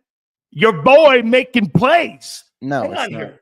Oh yeah, all right. Well, and if it does come down to that, why are you confident he won't make plays? Because here, I'll show you what the trends are right here. What this guy Jalen's been making plays all year, man. Come on. Game that he threw for 30. There were 4 of them this year, 30 or more. You guys were 3-2, and in the first 4 games, you were 2-2. And he had multiple turnovers in each and every single one of those 30-plus attempted games. The last 7, 24, 14, 33, 22, 20, 23, and 22. When that guy throws the ball for more than 30 times, there's turnovers in ball games. How you doing? That's who he is. It's going to be a factor. That's actually something to keep your eye on this week. These are those games where turnovers matter even more. Oh, You can't turn the ball over, especially versus this team. And Stills, I'm excited for the game because it's a different test for the defense. You're going to get to see them in a different light. Now you're playing versus an elite runner, an elite running back, and a high-powered passing offense. I mean, say what you want about Lamar Jackson in the passing game. I know sometimes it looks ugly. I understand. Sometimes he's inaccurate. I understand. They don't have the greatest receivers. I understand. 3,000 passing yards, 27 touchdowns, and 3 picks. And that's with the running ability. Lamar Jackson is a special breed of player, no doubt. So it's going to be fun to see, I can't wait. It's going to be a game of the year. How's our defense going to look? It's one thing to hold some of the teams we've held. Okay, this is a good team. It's going to be great to see how our defense holds up. I can't. By the way, I found a guy who's a shittier coach than your guy. He just got canned. They're not in the same league. Nick Sirianni is on a Hall of Fame trajectory. Oh my God, Nick Sirianni's a bum. No. Let me tell you something about my boy. All right, you don't ever, Big Sills. You don't ever put my boy Nick Sirianni in the same sentence as Matt Eberflus. Well, they look the same with their fucking indecision. Nick Sirianni is reserved to be compared to the Andy Reids, Dan Campbell, Bill Belichick's. Wait a minute. Andy Reid has a job as a play caller. Nick is a guy in an aircraft carrier waving planes in. Dog, he's 43 and 19. Yeah, I know. How? I re-listened to your tremendous segment. What is his job? I re-listened to your tremendous segment with the great Angelo Cataldi, and I'm sitting there and I'm listening to it, and I'm like, why are these two old heads telling me how much my coach sucks? And then I turn on my team and I watch them beat everybody to a pulp. And how come everybody wants this guy fired? Because he sucks as a head coach. Wait a second, everybody. Something's not adding up with Big Sills and Angelo. That's right, because the not adding up. Well, hey, the roster is better than your coach. They're winning in spite of him. No, they're not. Okay, get this. Hey, winning in spite of a coach would have been if the Bears figured out how to win yesterday. Let me throw something at all of you Eagle fans. This is after your Turkey Day, and I'm sure this bone's going to get caught in your throat. Do you think that Doug Peterson could do a better job of coaching this team right now than Nick? Yes or no? That's a good question. I think they're very different styles of coach. They are, and it'd be interesting to see how Doug would do it. Look, I'm a big Doug Peterson guy. You'll be hard pressed to get me to have a negative comment on him, but his Achilles heel is something that wouldn't have been great here, and that's strapping into the same set of why is he so loyal to that guy, that Press Taylor? He's going to get himself fired because he won't move on from the guy. Hey, now I get it. I like loyalty, but eventually he got fired. If you want to evolve in this league, you got to be able to be receptive to new things. And I don't know, I don't know how Doug would be doing right now. That's how Tony got fired in Tampa, because he wanted to keep Clyde Christensen, and the Glazers wanted a new coordinator, and that's why they made the trade for John Gruden to have a play calling head football coach. Okay, so here's what I wrote down, because I saw that Elliott Spitzer Shore Parks guy, and he's such a fucking honk for the team. So I thought I would do this thing here more so with some credibility, unlike that douchebag. So here, let's do this. Advantages going into this game. Quarterback. I don't think there's a question like you just pointed out. Not a question. Not a question. You're talking about playing. We're probably the best player in the world for this weekend, so no question there. This is what I said at running back. I said it's a push. However, let me finish. Yeah. I think I would lean Barkley because Barkley is more effective in the pass game and he's more complete. Henry's a tone setter. Not saying Saquon doesn't either. I'm just saying it's like two different dinner plates. I thought your analysis of the running back was perfect. And like, I completely agree. It's a push. If I'm the Eagles, I'm leaning Saquon. But if I'm the Ravens, I'm leaning Henry. I like him better. Exactly. He fits that offense. And it's not like we're talking about Saquon versus Boston Scott here. I mean, it's Derrick Henry. It's a push. Anybody that thinks it's not is delusional. Derrick Henry is the best, probably the best over the last 5 years running back in the game. Actually, I'd say for sure over the last 5 years, best running back in the game. Saquon is, I think, has a slight edge on him this year just because of the versatility. Better, a little bit better when you're not strictly north to south, right? Derrick Henry's very north to south back, which is good. We've had a problem here in Philly where running backs love bouncing outside and it's just not there. But Miles. Saquon's better when he has to get lateral. Yep. Okay. Wide receiver. I'm going Eagles here, and that is with Devontae, obviously. Even if it wasn't, I think AJ just is so freaking good. And look, Zay Flowers is probably going to get about 80 receptions and 1,100 yards. I mean, I don't really think that team is built perimeter-wise when it comes to throwing to those dudes. I think the tight end is effective, and I think, he's been in and out of the lineup the last 2 seasons. So, I mean, he's really good. But the wide receivers, man, I mean, look, outside of Devontae and AJ, there's really no room. I mean, Dotson stinks. Do you really think he's an upgrade from Quez Watkins? No, he hasn't been. And for all the people who are like, oh, it's all on Jalen Hurts. Well, okay, listen, because I don't disagree with that entirely, right? You don't have a quarterback that's a particular pocket passer. You're not going to get the ball out to wide receiver 3 as much. Quez Watkins had a lot more receptions last year than this dude has, and the year before that, when Jalen was a lesser developed passer.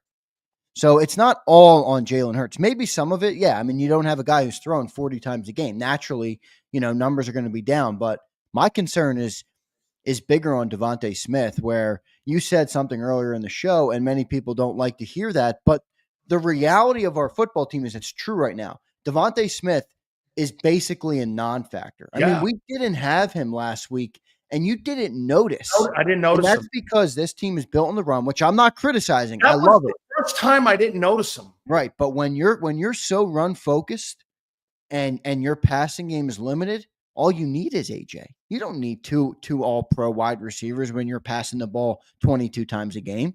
So Devontae hasn't been much of and when you get late in the year, I think you're going to have to make him a bigger part of the game plan, where if he's out, I mean, he's got to be missed to some extent, or else you're just not getting the ball to him enough. I mean, he's a dynamic player. Let me ask you this. Do you think he's becoming more not dependent? Do you think he trusts Barkley more in the pass game than Devontae? No, because he's not using Barkley that much. I mean, he dumped him off a couple times last week. Weeks he has. Yeah, I mean, nothing big, though. I mean, he's not getting yards. Hasn't he had more passing yards and receptions than what Devontae's had? Maybe. I mean, that would be pretty crazy. Remember, he had that 140-yard, which was a dump off. So his yards are probably a bit inflated. He had that nice catch on the sideline, too, last week. And he caught a touchdown 3 weeks ago in the back of the end zone. True. That's true. I mean, look, he's getting a couple, but they're not drawing pass plays up for Saquon. They're drawing them up for Devontae. So you think they're emergency throws for Jalen and like dump offs? Yeah, and I think it's a good thing. That's why the act numbers are so high right now. Yeah, Gary, I'm not Smitty slandering at all, brother. Absolutely. I'm not trying to at all. No, I'm just saying. I mean, look, when you have a guy who's as talented as Devontae Smith, and Sills rightfully said, it didn't matter that he was out last week. It didn't change anything we did in that game. And I think that could be somewhat of a problem. When you have a guy that good, you should be trying to get him the football more, and it's something I would be aware of. It's not like Jahan Dotson's not getting involved. It's Devontae Smith. No. It's a Heisman-winning guy. It's a guy you paid $25 million. We got to get him the rock. Whatever it means, we got to get him the rock. So I don't think I thought it was a good point out by you, but yeah, who doesn't impress me at all? The Ravens receivers. They just don't. Zay Flowers as your top guy? No, they're dudes. Nothing. Yeah, they're dudes. I think even Zay Flowers is a dude. I know he gets the most of the receptions down there, but I think he's a dude. And by the way, the thing I can't stand about him, he drops a ton of footballs, man. I mean, in critical situations too, he drops a ton of footballs. And I mean, it's take a look at this. Here's Zay Flowers right now, which is not awful here. I mean, he's on pace right now for 1,100 yards, 6 TDs, 81 catches. Shit, I think they can get anybody in there right now. By the way, the update on Devontae is it does look like he will go. He practiced again today for the second day in a row, so he should be good to go. What about Slay? Did you get any update on Slay? Slay is not out of the protocol yet, so he did not practice today. And, it's one of those things that the protocol is the protocol. You can't really do anything about it as a team. So if he doesn't get out of it by today or I guess tomorrow, he ain't playing, right? And that would mean Isaiah Rodgers will be out there, and Lamar Jackson's gonna But go. here's one thing though about the difference between Lamar and Stafford. Okay, Lamar's not going to sit there and single-handedly start targeting Isaiah. Yeah, right. They run the ball a ton. I know. Yeah, okay? He's more of an off-script quarterback too. Yeah, and he's more ad-lib, like off-script, like Jalen's better. Exactly. So that's not going to be. You're not going to go like this. Sean McVay all of a sudden on the sideline is going to draw up 15 plays attacking Isaiah Rodgers. That's not going to go down like that because they're going to kind of stay in their identity and who they are, Baltimore as well. Yeah. So I said this about the advantage in the O-line. I said, obviously, Eagles, but the Ravens are third ranked in the NFL. They're not an awful group. So no, they're not. They got some players. That gap is not as big as people think. Yeah, and their weakness on the O-line is our weakness on the D-line. That right tackle spot. I think they have a rookie guy in there. I'm blanking on his name right now. It's a long name. Forgive me for forgetting it, but he's a rookie on the right side, and you just lost BJ. So you're lining up guys right now that are not unproven players, and Nolan Smith and Jalix Hunt on the right side. But Sales, talk about this O-line because somebody commented this morning, "Oh, Xander's eagle-colored glasses." I picked the Eagles to win 34-31, and the reason I do it is literally because of our O-line. I think our O-line can run on anybody. It's not even as much about Saquon as it is about Saquon's going to do the rest. But the O-line is going to carve out somewhat of a hole for him to hit eventually, and he's going to do it. And that's why I'm picking this team. I mean, when a game like this comes, physicality means makes up the difference. I don't think they're going to be able to get in front of or stop our offensive line. They're physical too, Xander. I mean, they're very physical. They're very physical. But I'm saying the reason I'm picking the Eagles isn't Jalen, isn't AJ, isn't really even Saquon. It's the offensive line, and I think they're gonna be able to out-bully the number 2 running defense. This is going to be an interesting matchup here with the Lions too, because Tyler Linderbaum is arguably the second best center in the AFC, and Staley's probably one of the top 3 left tackles in all of pro football. And like you said, this Roger Rosengarten is a guy that, again, he's a young player, but I mean, their O-line is pretty good, especially in the middle. What are they feeding them over there in Iowa? Iowa's producing some NFL players a lot recently. You want to see the tight ends in the NFL? Take a look at Kittle, that kid Laporte, all these guys around the NFL, man, all come out of that Iowa program. They put up some Linderbaum is an Iowa guy. Cooper DeJean's an Iowa guy. I think wasn't Zach Bond or no, he was Wisconsin, wasn't Wisconsin kid. Yeah, he was Wisconsin. I mean, all those dudes out there. There's a lot of guys coming out of Iowa and schools like that. Yeah, it's impressive. Here's what I went, and I think people probably disagree with me on this, but I went the Ravens defensive line because of them being number 1 against the rush right now. And I took them as the advantage. And I said this, now, would that advantage have been different if Brandon Graham was out there? I do. And by the way, these are slivers. The O-line is not a sliver. It's probably a little bit wider. The running back is a sliver. The quarterback is not a sliver. The receivers for the Eagles are not the slivers. But this right here, I mean, dude, I think they're gonna go right at Nolan. And then your other option is Jalix Hunt that you're going to have and you're going to roll out there. I mean, I'm not running at Josh Sweat. I'm running away from Josh Sweat. Yeah. And as a matter of fact, you know what I would have thought maybe Vic would do? Keep an eye on this, Andrew. I wouldn't be shocked if he travels Josh, flips him over on the wide side and has him out there, the more experienced guy on the wide side setting the edge. Because what you don't want to have is this. Nolan Smith, and you got the wide side, and he gets caved down. And that guy got Henry and Lamar Jackson running on the perimeter like that. That could be scary out there. Yeah, no, you're right. You're right. That's what they're going to do. I mean, that's what the game plan's going to be. It's going to be going at those guys, the weaknesses on the defense between those guys on the edge. And I think also Isaiah Rodgers. I mean, I think they're going to go at him. I think you're right. Lamar's different, but they are going to go at him. So that's where the game's going to be determined. If the Eagles can figure out how to mitigate that, they'll be in a good position. If they don't, yeah, it could be a long day. I mean, could be a long day. But I think the rest of this defense is in a good enough place to make up for the shortcoming there. But you're not wrong. It's going to be something to watch out for sure. Guys, please hit the like button. All supers will be read at the end of the segment. I promise you here. So Xander, how about this one? this is really wild.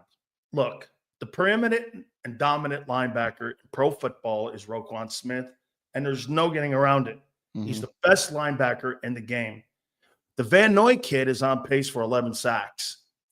Roquan and Warner. What's that? And Warner. And they have a bunch of other guys that are around 5 to. They get a lot of production out of their backers. However, okay, I'd be remiss if I said this. Well, Sills, do you think the Raven linebackers are playing better than the Eagle linebackers? And I would say, well, against the run they're playing exceptional. Now, the difference between third and second and first in run defense is no difference. But when I watch Zach Bond rush the passer, is he better rushing of the passer than Roquan? I think he is. And who's having the better season? Now, look, sometimes in comments like this, Xander, you get in this. You look at resumes too much, and you zero in on the resume, and you don't zero in on the guy playing the best ball right now. So I would say this to you. Taking the resume away, who's playing the better ball? I would have to, with a sliver, say that the Eagle linebackers, all fairness, my eyeball test would be that they're playing better. Are they better players? I don't know that. I agree. But they're playing better, I think. Yeah, no, they've been a highlight, man. There's no doubt. They've been, I mean, dude, when you're graded top linebacker in the league for 3 or 4 weeks in a row, I mean, forget what you think about PFF. You're doing something right. They're playing good football. But I would not take him over Roquan. I wouldn't either. I wouldn't either. I don't think that's but to be fair, Sills, who's played better this year, I have to lean on him. It's crazy. I mean, look, I don't like getting away from resumes, but Look, Dave says, I don't know, Sills knew how to look at anything with taking away resumes. Hey, Dave. Mind you guys. Okay, hey, look. Bond doesn't have a resume. Dude, you know what this game is today? And Yale brings it up. This is your boys' game. This is your boys' game. Who? Jordan Davis. Yeah. Listen, dude, you're the 13th overall pick, and everybody keeps telling me why it's okay that you can't play in the passing or you can't rush the passer. Okay, great. Well, we got a good running team, and we need to win this football game to get the 1 seed. Are you going to come out and make a difference, or are you not? If Henry and Lamar and they hold them to 120 yards rushing, that'd be impressive. You're going to come out of this going like this. Okay. They're better than Detroit. I already kind of think we're better than Detroit. I'm not going to lie. I don't. I think you're even. I think you guys. I don't know why. I think their offense is better.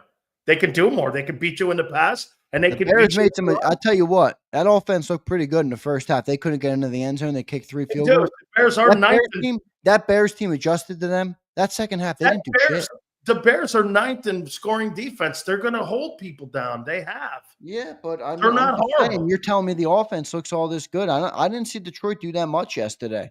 Hey, dude, I've seen the Eagles limp around in games too. I know. I'm not saying they haven't.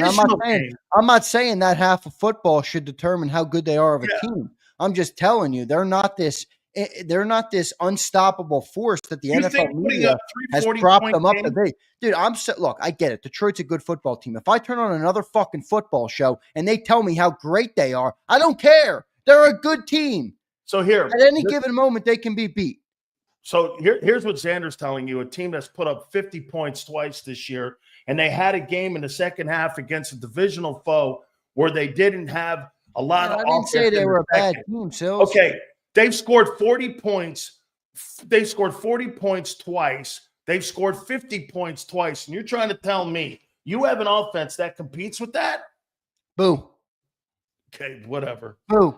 That's what I say. If you're scared, go buy a dog. I say. Dude, these put up 40, 50 points all year long. You guys have not scored 40 points once. They're good. They're not this major juggernaut. They're not. Hey. They're the Big Sills pick for the Super Bowl champions right again. Had them before the season. Who'd you pick last year, by the way? 2 years ago, you picked the Eagles out of the NFC. Who'd you pick last year? I think the Bills. No, out of the NFC. Oh, NFC. I forget who you picked.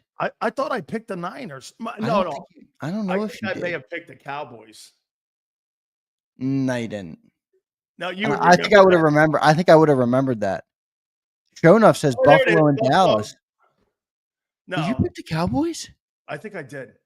A couple people saying Dallas. Did you? I think I did. I think I picked the Cowboys. I mean, they won 12 games. It wasn't a brutal pick. They just sucked. No. But like me and Philly Godfather will never pick Dallas as long as I live. You will never hear that ever out of my mouth again. Well, what the fuck were you doing last year? They wanted to. Wait a minute. Are you under the impression you had a better year a year ago than the Cowboys? No, I said they had a good year. I just said that. Do you not listen to me? They won 12 games. It was a good They won pick. the NFC East and blew you out. But they have Dakota. They don't win playoff games when you have Dakota. Did you see what Jimmy said today? I should have asked. What did he say? Jimmy goes like this: I would never in a billion years ever extended Dak Prescott. Wow, did he? I missed. And meanwhile, in this program, he's telling you how great Jalen Hurts is. Man, it must kill you that you've had 3 He never said legends. He said that Jalen Hurts had to have Michael Irvin saying it. Michael Irvin saying it. Jimmy Johnson saying it. Tony Dungy is saying it. Holy shit. He never said that Monday. Go back. Hey, I God. implore all of you to go back to the Jimmy Johnson interview because Jimmy says everything around him has to be elite because he's not elite. I guess Sileo still needs a couple more NFL Hall of Famers to tell him how great Jalen is. Yeah, Jalen Hurts is so fucking great. His passing, there's only 6 teams worse than the Eagles in passing. Yeah, he's so fucking tremendous. Too many. Aren't we down to 27th? Holy, yeah, you're down to 27th now. And Pat, hey, look at that, man. Or is it 25th we're down now? I don't know. Does it matter? Hey, by the way, Jimmy's at 10K right now when it comes. Sileo doesn't want to consider the fact that we're blowing every team off the page. We're running it down their throat as the more physical team, and we don't need a pass, baby. All right, here we go. Coaching. I got the Ravens. Me too. But Nick's not as far behind as many believe. Behind John Harbaugh's won a Super Bowl? I don't think he's that far behind. Okay. Really? Todd Monken? How long you think Kellen Moore's a better coordinator than Todd Monken? I think Kellen Moore is about to be the next head coach of the Chicago Bears. I think Kellen Moore's going to be the next head football coach of the Philadelphia Eagles. I was wrong. I thought Kellen would be here year 2. Now I'm looking at all these coaching and things open up. Oh, Tanner, here. Take this. Great point. Watch this. Here's what I got. Here's the teams right now that I got are going to be looking for coaches. Fanatic, why am I tripping? What am I tripping about? Chicago, New Orleans, the Jets, the Raiders, Jacksonville, and the Giants. There's going to be 7 job openings as of right now. I know. There might be 10 by the end of this thing. Maybe more. Might be 10 by the end. Mackerel. That's not a good thing. That's not a good thing for the Eagles because, everybody wants the new offensive guy, and I wonder if Kellen Moore, if this team wins 13 games, let's just say they lose 2 more. I don't think they're gonna. I think they're gonna get 14 wins this season. Would Dallas bring him back to be the head coach? No. Well, maybe. I don't know. I think Jerry's gonna re-up McCarthy. He's weird. Because, wait a minute. Here's why I say that. Dak Prescott was number 1 in offense twice with him as his coordinator, was he not? That's true. Wait, but no, you know what I learned? Not learned, but I picked up on yesterday watching the Cowboys-Giants game, which was a tough game to watch. Oh. Brady was glazing McCarthy, and that was after Jerry came out this week and said it wouldn't be crazy for us to give him a contract extension. So Jerry called Fox and said, "I need you guys to talk up McCarthy a little bit. I'm giving him an extension. He wants to make it look better." So he's going to give Jerry. He's going to give. Look at Xander know the game. I don't think he's that wrong. I don't think McCarthy's the problem in Dallas. I mean, let's be real. I'm not saying he's great, but I don't think he's the problem there. No. Barb, I had 13-2 until Sileo bullied me, and then I went down to 10. And then I learned a lesson, Barb, to not let Sileo bully me because he's been wrong about the team all year. Yeah, we'll see. We'll find. Hey, wait a minute. I haven't been wrong about anything about the team. You haven't crossed anything. You haven't won dick. How far are we going? NFC title? No. Divisional round. We're not even going to make it to the championship game. You're thinking? No, you're going to the divisional game. Oh yeah, okay. You're really out there in Delulu land. Hold on. So McCarthy in the last 4 years, as of right now, is 41-25. You firing that? Who is McCarthy? Is that what he is? Yeah. Yeah. No, I'm not. I'm not. Just like I wouldn't fire Nick, who's 43-19. Oh my God. Oh, Nick, man, that guy is a fucking. He's like a mirage. Is that guy really the coach of the Eagles? Every time I see that, you're wrong. There's a clip going around today of I guess the Eagles released a mic'd up. Oh God, not another Rockney clip. No, not a Rockney clip. It was of Zach Bond talking about Nick, not to Nick on the field. And let me play it for you here. Let me play the audio. Can you hear this? It's aggressive and he trusts. Yeah. I love it. I know. What I told you on the field, he declined it because he trusts us. That's Zach Bond. That's Zach Bond saying, picking up on that Nick trusts the players, and that's why he made the aggressive call. Listen, you can say what you want about it. These players play for Nick, and Nick resonates with these guys. Whether we like Nick or not is not the point. These guys like playing for Nick Sirianni. We are winning games at an unprecedented rate in Philadelphia right now. It's not the issue I have when shit's going good for you. He implodes when shit is needed, when things aren't going for you. He's not a problem solver. He's a front-running coach. When shit's great, everyone loves him. When shit goes sideways, he's exposed. Dude, you're trying to convince. Can I just tell you something? You are. Because and the other thing I'll say too about Jalen Hurts, for all the hate that Jalen Hurts gets, and I've been there, and I've criticized him. Can I tell you why Eagle fans love Jalen Hurts? Now they're going to love whatever quarterback we have. Well, let me guess. He's a leader. And okay, in 2015, 7-9. 2016, 7-9. 2017, 1 year, we went 13-3. 18, 9-7. 19, 9-7. 2020, 4-11-1. Jalen Hurts becomes a starter. We go 9-8 his first year, 14-3, 11-6, and it looks like we're going to win 12, 13 games this year too. Like, we're winning right now more than maybe any QB has won in terms of percentage. Not even close to Lamar. I'm not talking about Lamar. Oh, Lamar's I'm just telling you. You're sitting here telling people why our Lamar has won 70% of his games with nobody on his team. Dude, the winning started when Jalen Hurts showed up. How can't you see that? Yes. What winning? What do you mean? The Dak Prescott regular season winning. Come on, man. Dak Prescott's got 9 years and has never gotten past the divisional round. Don't give me that bullshit. You're making it sound like this guy's won more ball games thanLamar has since he's been a and you're making it sound like he's got a 12-year career of underachieving. I'm telling you that people have their. If you don't win a Super Bowl, you do all sample size. If you don't win more than any quarterback, hey, dude, this will go down if this guy once again doesn't win a Super Bowl as the biggest failure in Eagle history. No, dude, I'm sorry, but if we get to that point, you're gonna be right. But for the people out there who have belief in Jalen Hurts, you're making them sound like they're fucking crazy. We're winning games. So many games. Listen, sometimes you think this guy's a better quarterback than Donovan McNabb? From a talent perspective, probably not. He's certainly a better winner. McNabb went to 5 straight. Wait a minute. As of right now, early in their careers, let's go right up to their careers from the very beginning. You think this guy has done more than what McNabb did in the first 3 years of starting in Philadelphia? It's a tough comp. No, because you know McNabb didn't have the team Jalen has. Right, and he still got the NFC Championship games every year. Different NFL. I mean, come on. Oh, what? You think getting to 5 straight conference title games is okay? So why do you blown out by Baker Mayfield? Crucify Jalen Hurts like he's Jesus Christ? and you now you're going to use conference titles as a ground. No, to I'm stand up asking for you the a cap. low bar here. Jalen's got a conference This title is a already, low and he's bar. been a starter for 4 No, fucking I'm years. asking low bar question to you. Is he even in the room with what I'm McNabb just did? explaining to you why Philadelphia fans believe in this young man. I understand it.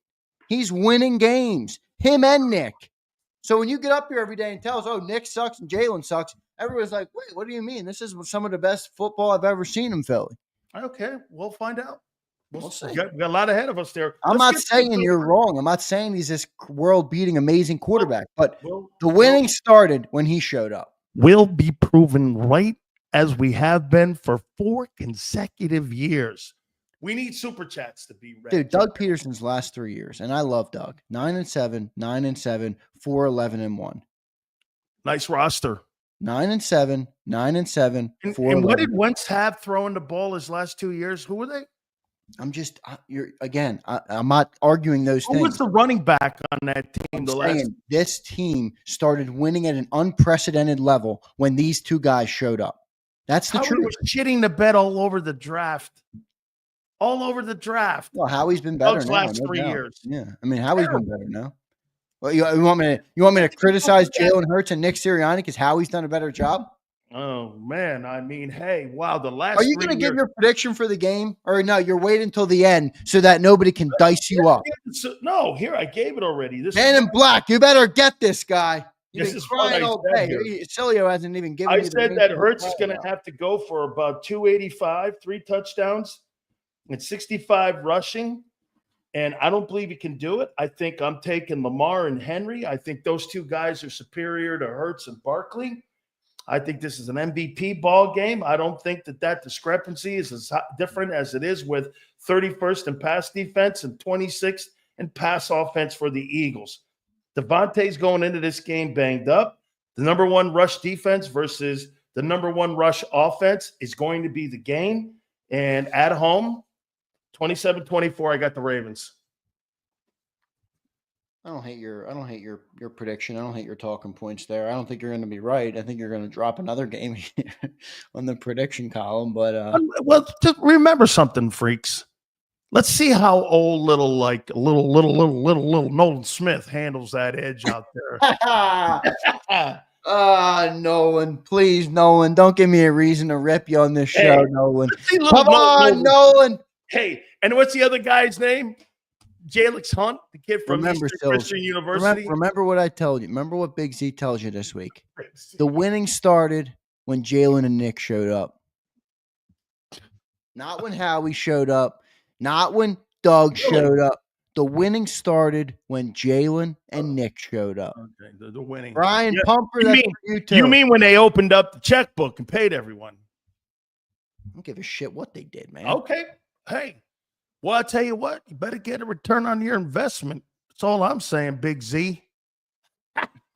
Let's get these supers before we have to get the hell out of here, man. Let's go. Sileo ain't going a minute over. You know, this guy's looking. This guy, you should have heard him when I told him He's he had such a a show. dick. That's not true. Are we working tomorrow? Hey, yeah, we have shows. You know, the Eagles are playing the Ravens in week 13 of the NFL season, guy. If you want off-season time, then go back to June. This I'll kid's make you a the only weekender. fucking dude. You're like a Rob Ellis weekender. This is the. All right, let's go. Let's read some supers. Has to be one of the greatest rips of all time. Hey, this kid's the only guy that could talk shit on me. I would fucking kill somebody for that, man. I do give you a lot of shit. No wonder Aunt Betty's been mad at me. But I did tell Aunt Betty how great you look with your shaved face. I don't agree with everybody who says the shaved face looks tremendous. Big Sills is looking like a handsome Italian man who's telling you hey, your team sucks ass. That's what he tells you every day. Sean Mims says, oh, what a great point here by Sean. Xander, when did Lamar start in a Super Bowl? Still waiting. Or Josh Allen. Sills makes excuses for them. Yes, he does. No, they're just better than your guy. Well, they are more talented. They're more talented. Sean, your guy is Tyrod Hurts. God. No, he's not. Tyrod Hurts dreams at night. Tyrod dreams at night of having the career that Jalen Hurts is assembling right now. It's in his wildest imagination what Jalen Hurts is doing in the NFL right now. When I look at him, do I see Vic? No. Tyrod. What a stupid I don't. Tyrod. Hey, when I see the McNabb, do I see him? No. What a stupid when I see Randall Cunningham, do I see him? No. Man, that's any of those quarterbacks. Add that to the Mount Rushmore of stupid takes. Get this. How many folks in here, when you look at Jalen Hurts, you think he's better than Randall, McNabb, or Vic? None of them. Not even remotely close. All right, go ahead. Get these supers here. Yeah, look, he's getting Corona time. Corona time. It's true. It's too early. No more supers. Corona time. Hey, it's too. Lord's Grace checks in. Every time they put Jordan Davis on the field, we're going to get scored on. He's a bust. Hemu will run right at him because he can't get off blocks. Lord's Grace is listening to too much Big Sills. Hey, Lord, remember this. Stuffing. Lord, you might want to start Pillsbury Doughboy. All you got to remember is the Pillsbury Doughboy, and that's what you got there with Jordan Davis. Is that his name? Lord, make sure you're tuning in with a segment when I'm on with Sills. Maybe I'll teach you a thing or two about how this team just keeps winning games. That's right. Okay. Hey, yeah, he'll teach us. Brian Pumper, the man, the myth, the legend. I love Brian Pumper. Even though he tries to tell me every day how bad Jalen Hurts is, but the dude just keeps winning. Brian, Vic Fangio's scheme has been getting cooked by Lamar. I don't believe Vic has ever beat Lamar. Hurts will ruin our Sunday. He's a bum. Disagree on all fronts. 23-1 versus NFC teams. You know who we lost to, right? You know who we lost to, right? Go ahead. Who is the NFC kryptonite for Lamar Jackson? Oh, kryptonite now. Yes. Oh, okay. Yes. Who is it? Jonathan Gannon. He lost to the New York Football Giants with Saquon Barkley. Boy, do I have an ass for the Giants right now, man. What they did, man, by letting that kid walk. You let the MVP maybe walk out your building? Boy, what a blessing for the Eagles. Another No blessing. Shit. I've never seen that. All right, two more, and then we'll get out of here. Philly Don, finally someone with some smarts. How you doing? How you doing, Philly Don? Philly Don by the way, Philly Don upgraded to a legend member today. Philly Don. Ooh, way to go, bro. I appreciate that. And I think you ordered some merch too. So good stuff. Fantastic. You ordered some Big Sills? You ordered some Big Sills merch? Oh, yeah, okay. Big Sills merch. Yep. That's where we went. Did we get this or no? Did we not get this? That's what made Gangrene so for it. We got that, right? Sure. Did you read it or not, man? The guy paid $5. Yes. Look at him. You guys see how Sileo gets? It's 4:01 in 7 seconds. No. I don't know who's counting. That means we're 70 seconds over. He's being a dick now. Big Sills will add it to the invoice. Don't worry. He'll get me on the post game. Believe me. Hey, let me ask you this here, man. What's your prediction? I didn't hear it. 34-31 Birds. I think it's going to be higher scoring because I think it's going to have to be. I think the Ravens are going to score more points on our defense than they've given up. What's line? I think Hurts going to throw for like 250 to 260. I think Saquon's going to have another 100-plus yard day. I think we're going to give away another jersey. Yeah. I think it's going to be a more balanced attack and hopefully get Devontae Smith involved a little bit. I think AJ will have a big day because I don't know who's covering him over there. Love you, Big Sills, but you look like you sniff booster seats outside of Toys R Us. Oh, come on, man. Come on, Cleary. Dude, why you have to go? All right, let's get out of here. I got to run. Hey, Xander. Auburn, Alabama. Iron Bowl. Alabama. This guy's not going to lay an egg in this thing, is he? Alabama by 2 touchdowns. And I'm going to say this, and I don't believe this, okay? And I don't believe this should be what happens. They're going to get into the college football playoff. Oh, I think they are. They don't deserve it. I'm an Alabama fan. It would be a crime to put them in the freaking college football play. You lose 3 games in the way that they did. Get out of here. Hey, wait a minute, though. You're going to have the very first college football 12-team playoff and not have Bam in it? They suck. Really? You lost 3 games, dude. Kalen DeBoer. This isn't Pac-12, big dog. Get it together here, dude. Another couple games and you're fucking gone. This guy lost more in his first year than Saban did in his last 3. That's crazy, man. Sills is rushing to get to them leftover Coronas. No, I'm rushing to get to those turkey wings and turkey legs and all the shit we got. Milrose stinks. He does, man. Stinks. They had him. Hey, by the way, Shador won the Unitas Award. I think he's going to be up there for the Heisman, man. Him and Could be. All right, everybody. all right, dude. I'll see you Sunday, man. Yeah. Thank you, Xander, for doing this, man. Really great stuff, guys. We really appreciate everybody.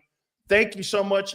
Hit the like button. Don't forget to join us, too, please, on Sunday for the pregame, then the postgame. Xander will have your halftime as well, then the post. We'll see you Sunday. Have yourself a great college football day. Kansas City also and the Raiders. Tomorrow, Ohio State, Michigan. Then, of course, the Ravens and the Eagles on Sunday. We'll see you in the pregame show. Have a great one. God bless. Please hit the like button. We'll see you on the flip side.